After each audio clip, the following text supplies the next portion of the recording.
Hey, my name is John Santaferraro, and this is The Digital Analyst, where AI makes sense and digital dominance begins. The Digital Analyst with John Santaferraro, powered by Insight Jam. There's been some interesting discussion around the Microsoft CEO making a claim that the way we are measuring gains achieved in the use of AI are just nonsensical benchmark hacking. He went on to say the first thing that we all have to do is when we say this is like the Industrial Revolution, let's have that Industrial Revolution type of growth. The real benchmark, he says, is this: the world growing at 10%.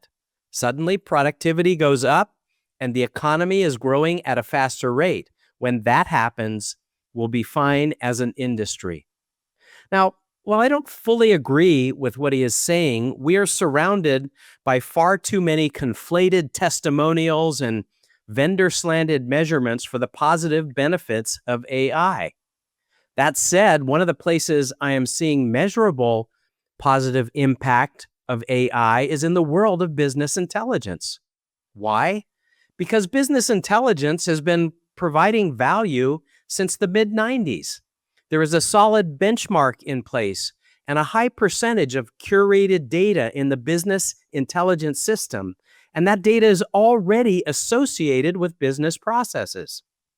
Business intelligence is a good place to measure impact because BI platforms are already using AI to simplify business user access to the insight they need to make decisions. In addition, curated and governed intelligence is one of the best ways to validate questionable responses delivered by Gen AI. I've talked to some organizations trying to bypass business intelligence altogether, forgoing BI investments to move ahead with generative AI and agentic AI. I've talked with more leaders who understand the key role that business intelligence plays in the use of AI, and they are all in on AI-enabled business intelligence. This contradiction is the topic of today's episode of The Digital Analyst: the intersection of business intelligence AI, collision or collaboration. And who better to bring some clarity to the BI-AI clash than Andrew Brust? Andrew is the founder and CEO at Blue Badge Insights. He writes about data and analytics for the new Stack. He's an independent analyst working with GigaOm. He has been a Microsoft regional director and MVP for 20 years. And he is also the co-chair of Visual Studio Live, SQL Server Live, and Artificial Intelligence Live at vslive.com. So grab a glass of wine or a cup of coffee and join me on my Tuscan farm in the middle of the hills between Lucca and Florence. Join me for The Digital Analyst.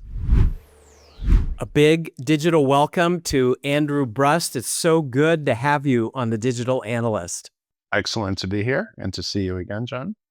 Yeah, you know what? I was trying to figure it out, and I may not get this right, but I'm pretty sure that we met all the way back in my Parexel days. That was Yes. 15 or 16 years ago, but it's been a good road, a good run. Yeah, I was thinking of that too. That is when we met.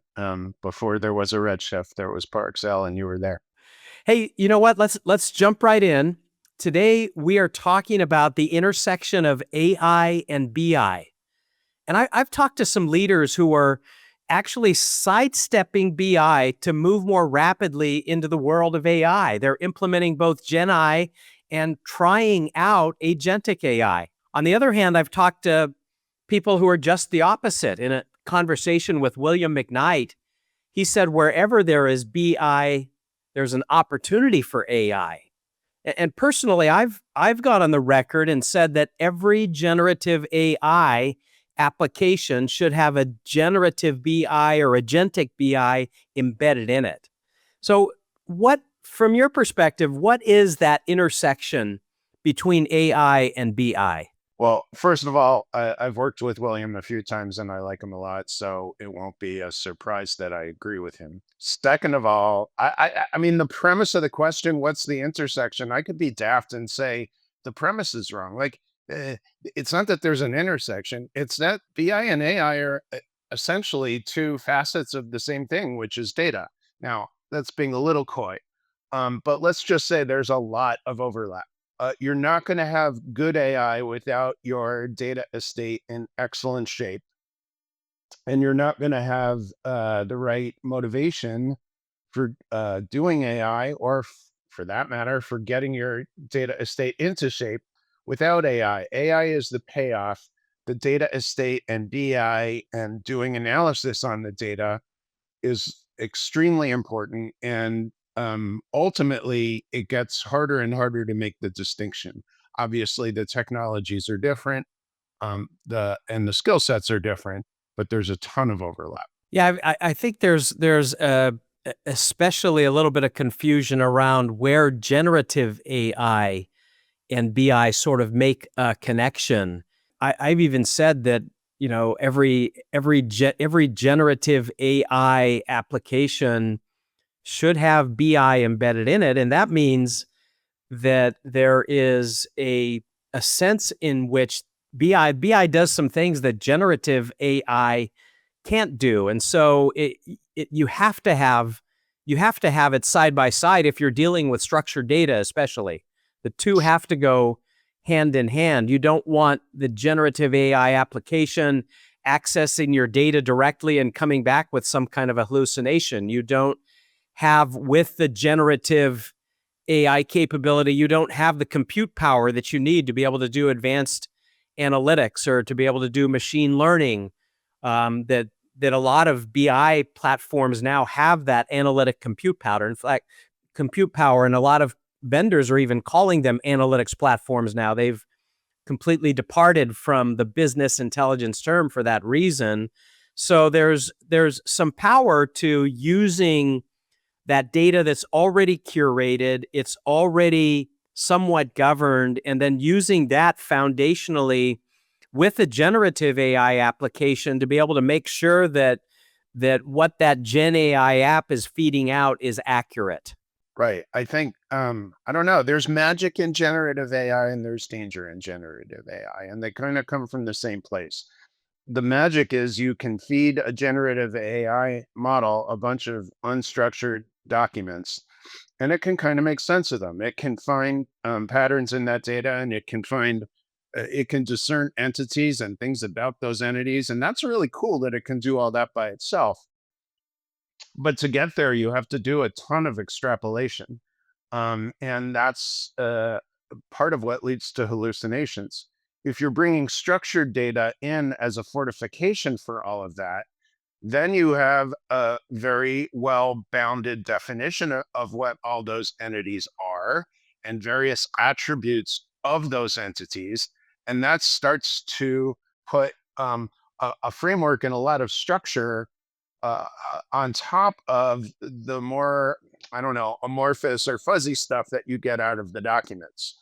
And if you can put those together, then I think you're really in the right place, because you've got some information in the documents and in your media that you couldn't get into the structured database. And so it was dark data. Now the dark data isn't dark anymore, but it still needs to be bounded by well formed and well structured information. We shouldn't be deprecating structure. Structure is excellent. If structure is too much of a limitation on our creativity, fine, then let's move beyond it. But let's not ditch it, because that makes absolutely no sense, especially in business where things happen based on business processes and entities and definitions. And I'll let you get a word in edgewise now.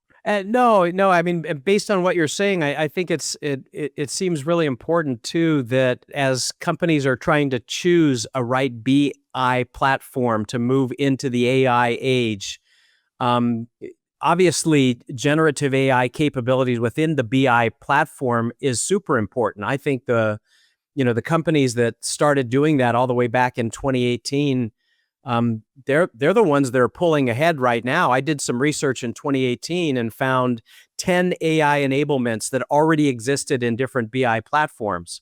Right. And so this set of companies, they've been doing this kind of stuff for 7 years now. And so when Gen AI came along a couple of years ago, it wasn't awkward for their platforms had been engineered for AI enablement, and it just made sense.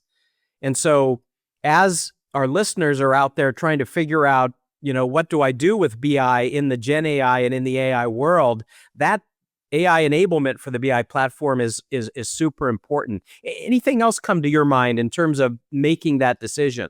I think we have to be careful when we talk about AI and BI together, not to get confused and think that the extent of that is using AI to generate BI queries, right? Basically taking natural language and generating SQL. That's one facet and it's important, but it's not the only thing, nor is using the AI in some autonomous fashion to find patterns or information in your data, although that's valuable too. But ultimately, and I'm hoping we get time to talk about this more, but ultimately, all the information in your BI models, and we even started calling those things semantic models a decade plus ago without really understanding what the impact of the word semantic would mean. But because we have models for BI, that actually gives us part of an ontology and a taxonomy for understanding even the unstructured data. And that ultimately is, I think, where the two things tether up is that semantic model, which we've used really for just doing slicing and dicing up until now, that can actually add a ton of context and be a big governor and regulator over what could otherwise be hallucinatory output from the LLMs.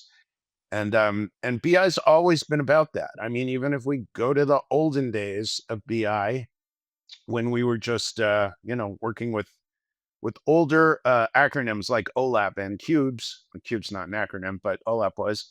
That's actually what that was about. It was about superimposing semantic information on top of our data so that instead of it just being raw data, it could be something that generated information. And AI needs that too. We've now discovered that. Yeah, interesting. I spoke with a startup today, still in stealth, but I'll talk about it generally. I don't want to give it away, but they're actually doing a lot with automating a lot of what we used to call cube creation and even some of the models, the semantic models that sit in between, and exposing it as well, so that you have a way as the data analyst still wants to see the representation. They still want to see, the entities and relationships and how it all works together. And I thought it was really smart because everybody's trying to build these BI tools that are at the highest level and make it really cool and sexy for that end user, business user that gets on there and can chat with the data and get a response back. Really important stuff. I'm not trying to degrade that by any means, but as I think of moving towards agentic, there's a need to develop some technology that is AI enabled that becomes the assistant also for the data analyst. Mhm. And kind of gives him some automated data engineering capabilities. It gives him some ability to kind of interact with the automation and creation of the way the data is modeled and formed in the semantic layer. And that gives him the flexibility and the assistance to be able to do it right, do it quick, and do it right.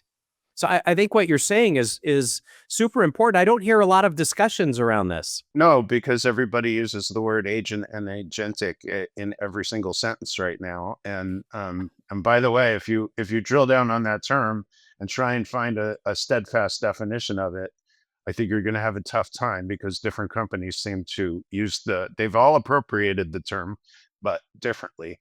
But yeah, there's not so much focus on the substance of things right now. There's just focus on the pizzazz. That happens in technology. Every single cycle features that, and it does. It brings economic activity and it brings innovation. And so I don't want to, say it should all be forbidden. It shouldn't be. but it does lead to a kind of place where it's hard for us to make sense of everything because we're all starry-eyed and awestruck. And I think it's better to understand what actually is going on. I guess that's what analysts like us are here for. We get to grumble a little bit, and then hopefully we can distill down what's actually happening so people can apply it in a way that's sensible and rational.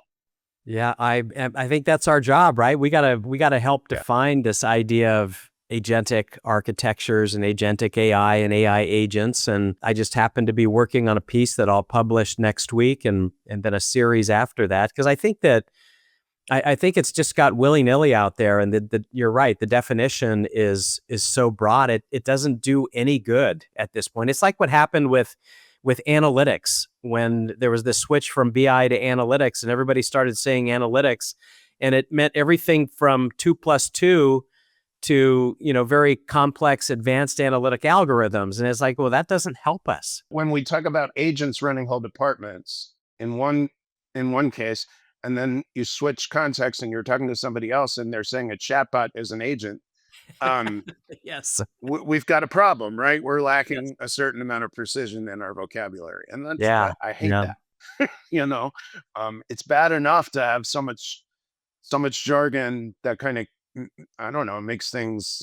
It creates a barrier to entry for people to really Yeah. adopt the technology. But if we can't even be consistent in how we define the different jargon terms, then we're in deep trouble.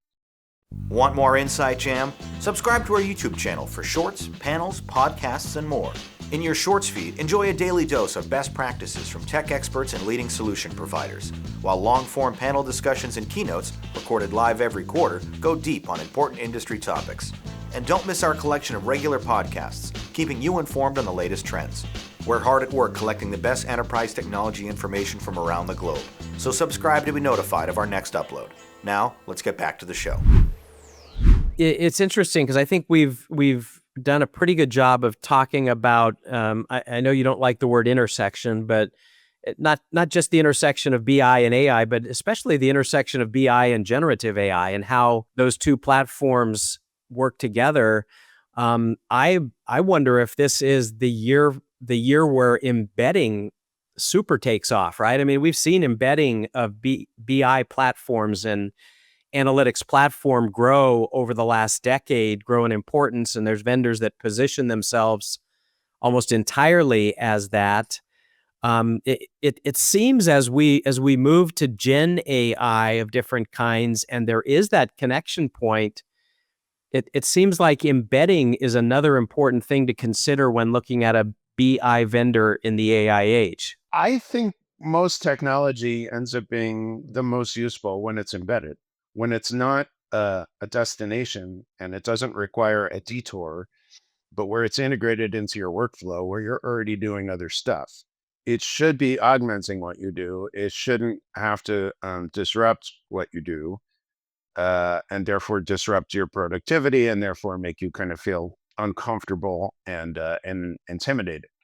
A lot of new technology is intimidating, and part of that is because people want to get the skill sets, and then say they have them, and then be valuable. But really, technology is going to be most useful when its adoption is seamless and it doesn't have to be that intimidating experience. And in terms of the intersection, I don't resent the term. Um, there's a huge intersection. I mean, the I and AI and BI stands for the same thing. It stands for intelligence. And although that's also kind of jargon, what it really means is taking data, which um, by itself is just happenstance, recordings of values, and kind of animating that and emancipating it into being real information about what's actually happening, right? And business intelligence is supposed to do that, and artificial intelligence ought to do that too, at least when it's applied in a business context.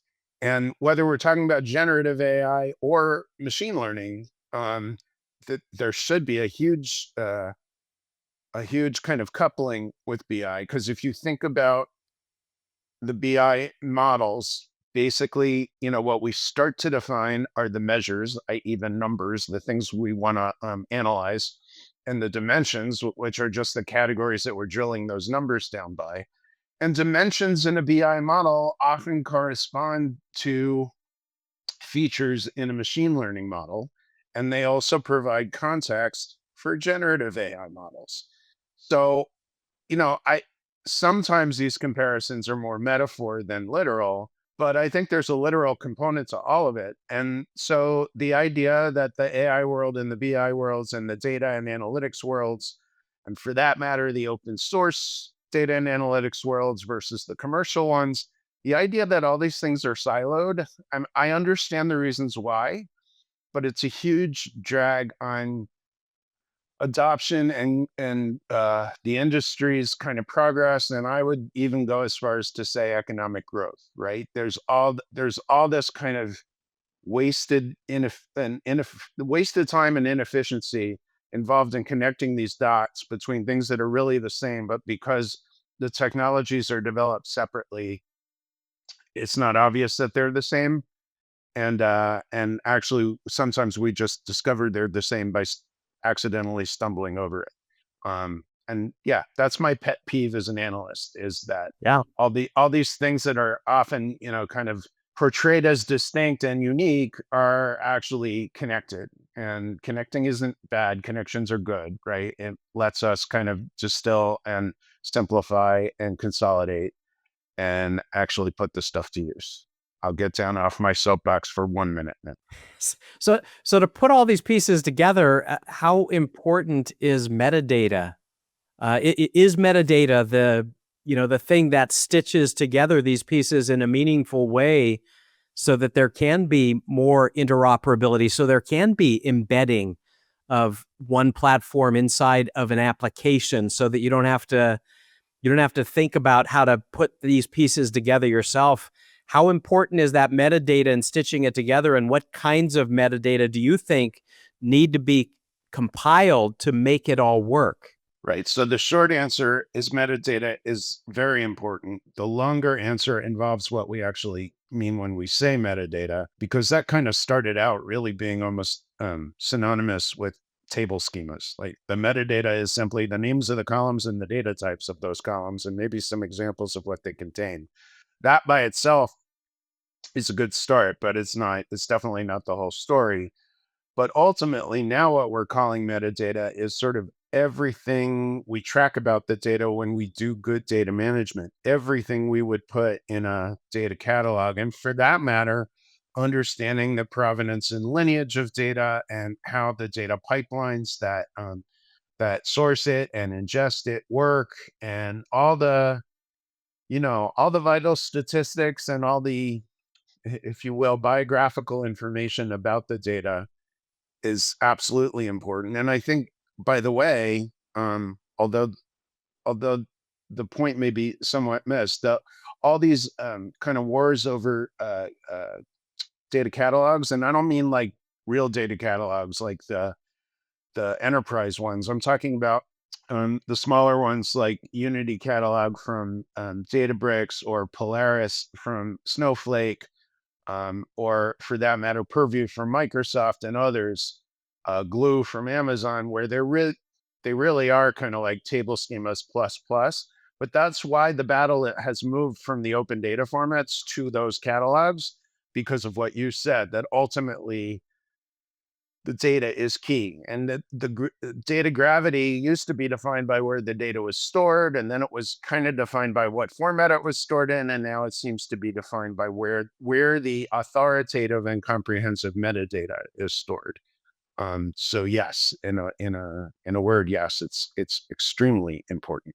I've heard you make this point before, that metadata is a broad term today that also includes the semantic layer that we were talking about. Yes. So Yes. in the capturing of metadata and the management of it, and I don't like talking about metadata management. It's really the third thing, is the active use of that metadata.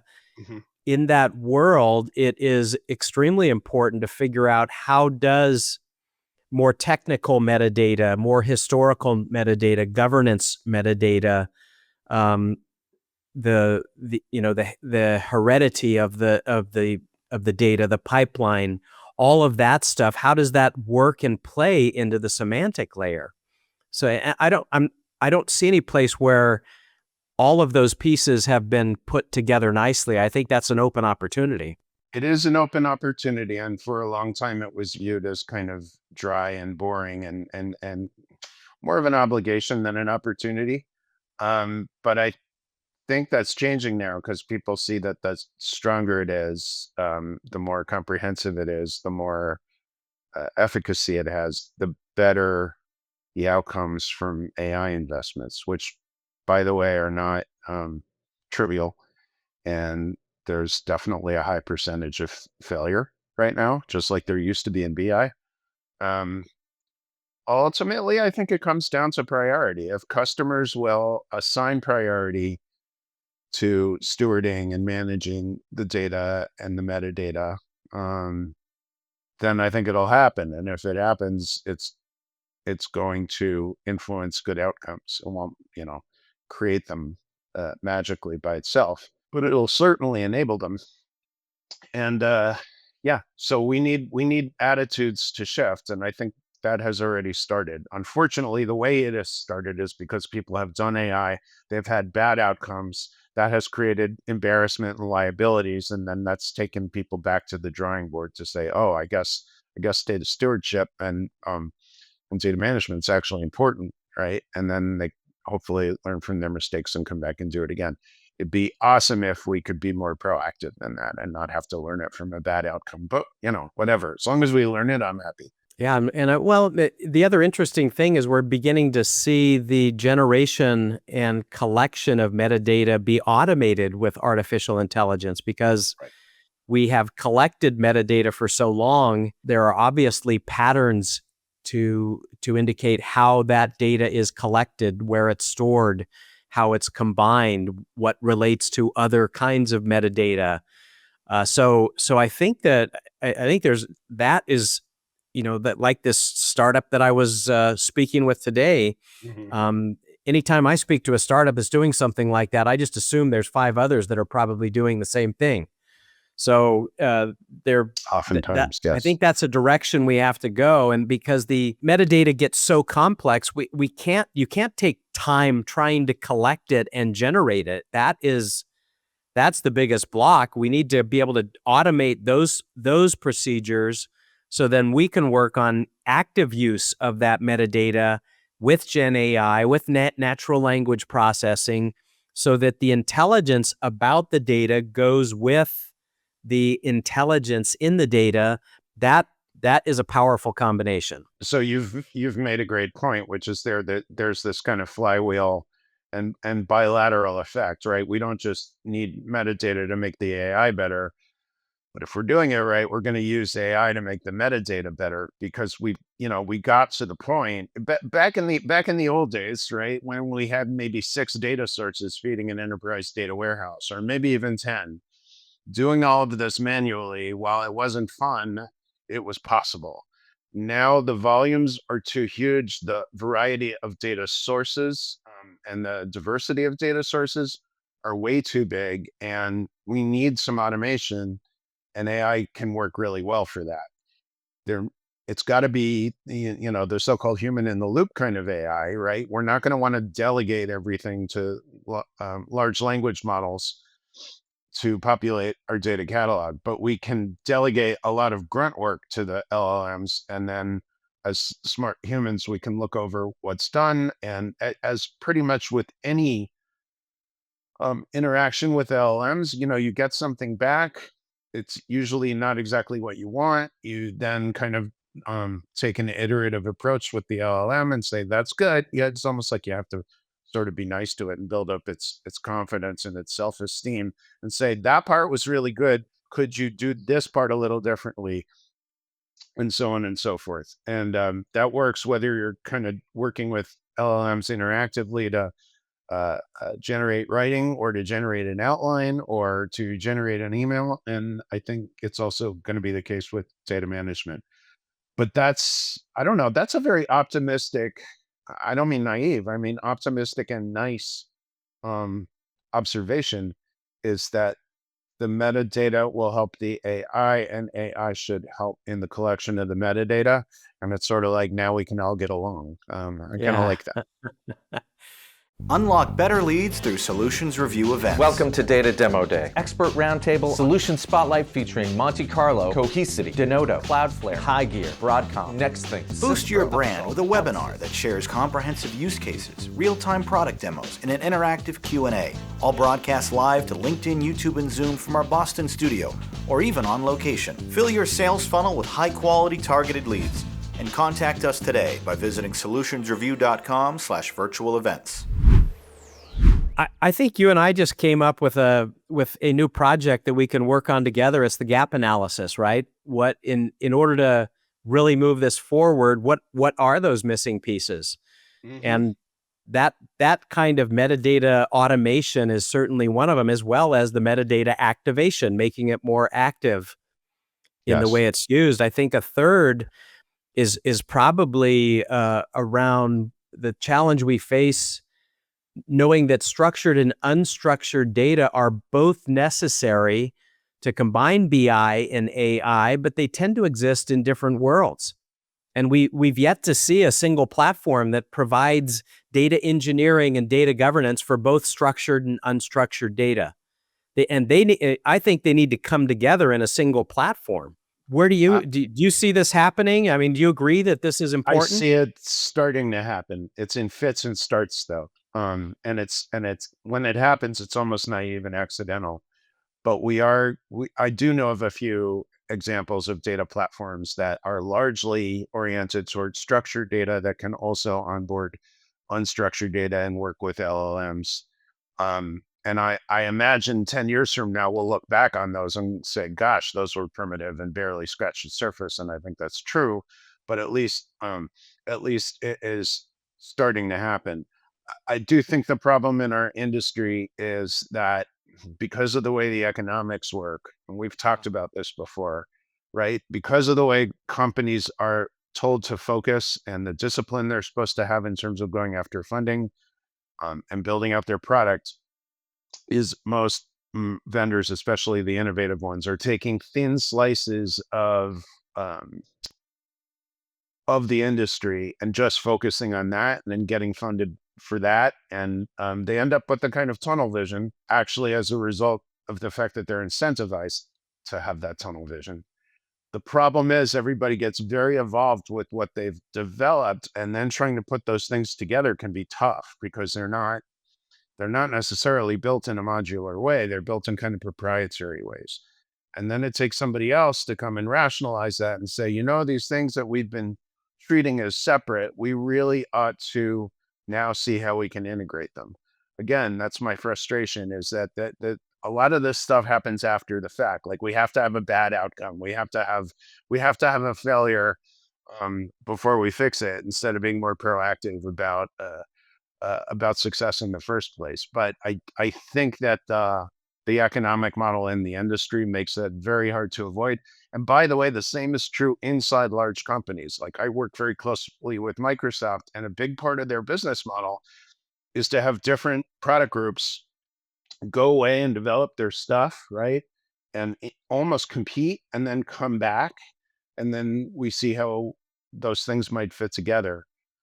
It is hard to have one group and say, okay, go forth and boil the ocean and do everything comprehensively. So that's not really possible. But I think what is possible is for everyone to be more mindful of where the overlaps might exist and what they can do in a proactive way to minimize the duplication and the siloing. I definitely agree with you, because with the economics, you're funding these companies who are really developing a feature, taking that feature to market with the hopes that they can fairly quickly be acquired. Right. But like you said, then it's up to that acquiring entity to figure out, how do we put all those pieces together? And that's not always possible. And on the other side, you have unified data engineering platforms like Informatica and Boomi moving in that direction, right, that have capabilities in place to do more with unstructured data.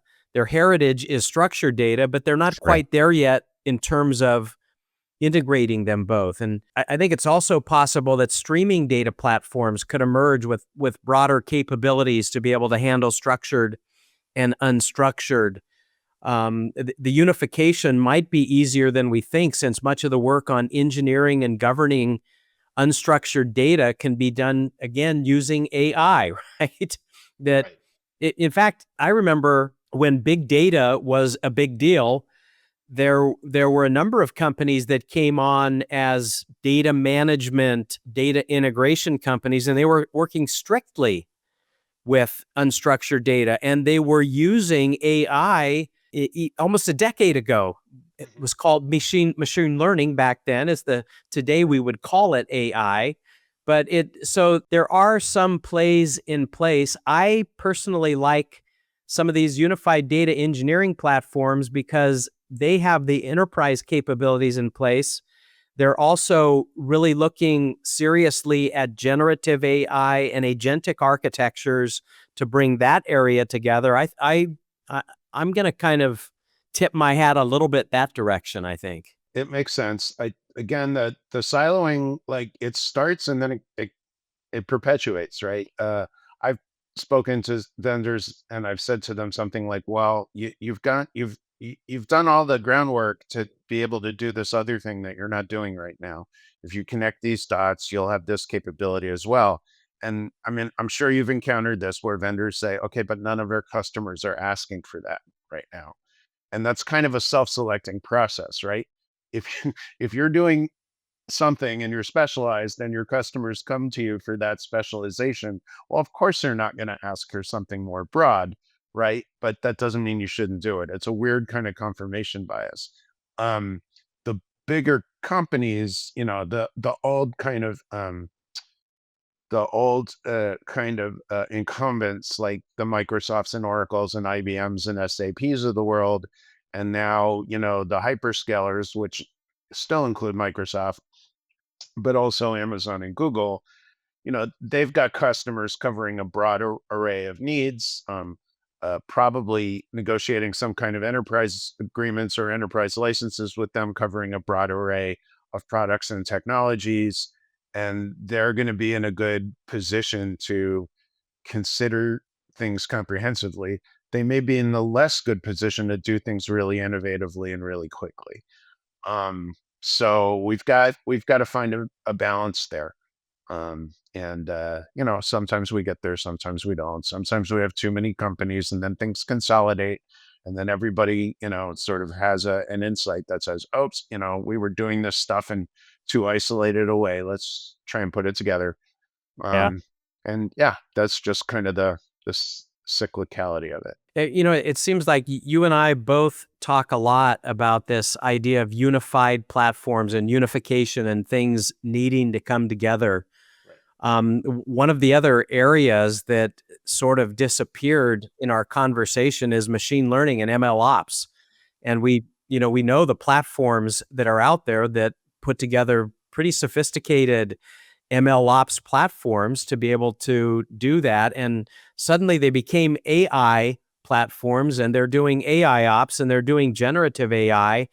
But what happened is I think that we're again separating things out. It's like that capability needs to be one with at least some kind of basic data engineering that goes with BI, and that's already happened in the BI space. And Right. ML was starting to come into the BI space and analytics platforms, and then AI hit and it disappeared.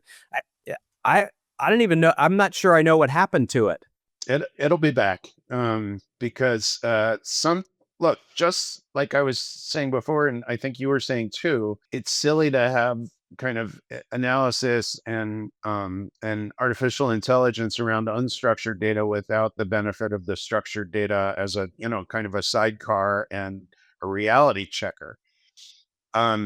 If you look at what machine learning is about, right, those models are based on structured data. And if the data starts out as unstructured, then through the process of feature engineering and data cleansing, you structure it.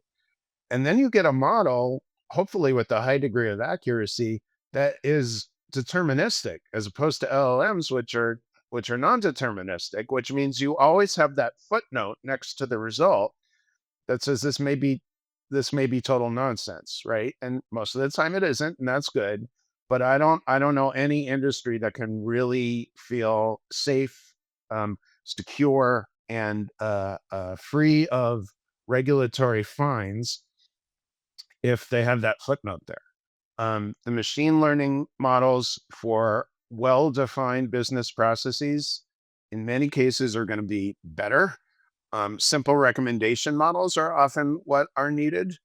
And the compute involved in certainly in inferencing against those models, but also against training them, are far more modest and far more efficient than the humongous consumption of GPUs that, I mean, I know the likes of NVIDIA are super happy about that consumption, but that doesn't make sense for every single model. And so there really ought to be kind of a hierarchy, right? Where we can do BI, we can do machine learning, we can do generative AI. And eventually, by the way, I think we'll have more general intelligence that is not based only on language, right? The real thinkers in the AI world are saying that the language is not the end all be all.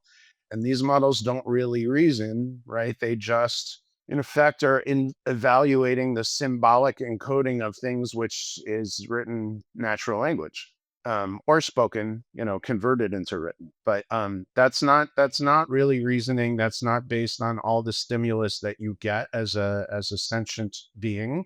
It is one kind. And so yeah, all of these things should kind of cascade into other things, and it doesn't make sense to ditch the thing that's simpler and older just because it is simpler and older. It may be a better fit for your requirement. And that's, I don't know. I think that's key to using technology in a smart way is, Yeah. I don't know, it gets kind of generalized as the right tool for the right job, but ultimately, like, pick the right scope of capabilities for the right scope of requirements. Well, I think we've provided our listeners with a lot of firepower to demystify the business intelligence and AI divide and to make those connection points. But leaders need real discernment to make choices among right now 50,000 companies claiming to be AI companies. Uh, Everyone that was anybody added AI to their name and they are an AI company. And we don't have to name names here, but what are a few things that set apart the winners from the losers? How does a leader identify an AI imposter? What kinds of things should they be looking for? Oh gosh. I mean, I think the telltale signs of an imposter usually involve companies that are using too many buzzwords in their product marketing and not really talking about the substance of things. But even the good companies do that when there's like a gold rush craze around some technology. So it's not a hard and fast rule. But yeah, I don't know. It's sort of like it makes sense to always be working with bleeding edge technologies, but it also makes sense to treat them all with a real um, significant quotient of skepticism, Yeah. because ultimately new technology is fascinating and innovation is awesome, but it really disrupts the orderly operation of a business.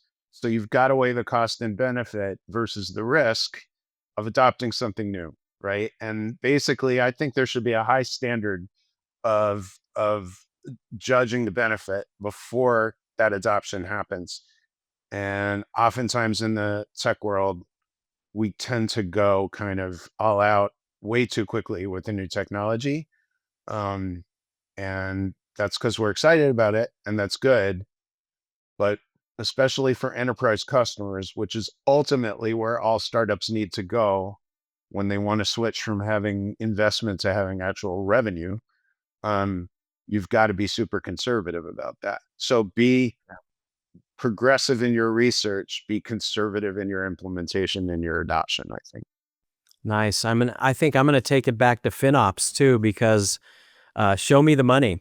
With the technology that is being created right now, if somebody doesn't have a very clear way for you to measure the value that is being generated, and if they don't have that built into the product or closely built into the customers and testimonials and references they're using, I wouldn't trust it. I mean, it's got to be able to produce an ROI, and a lot of the claims that I'm seeing are empty on actual measurement. And so I say take it back to FinOps, follow the money.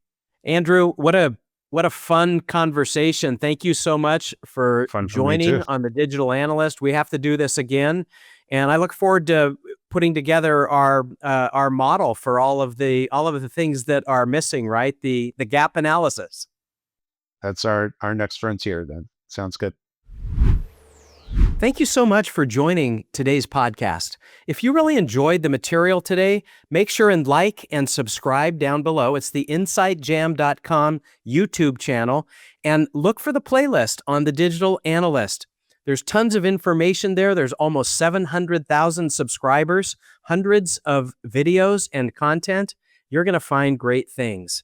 If you want to get in touch with me, best bet, connect with me on LinkedIn. You can find more information about what I do at ferraroconsulting.com. And for Andrew is the CEO, again, of Blue Badge Insights.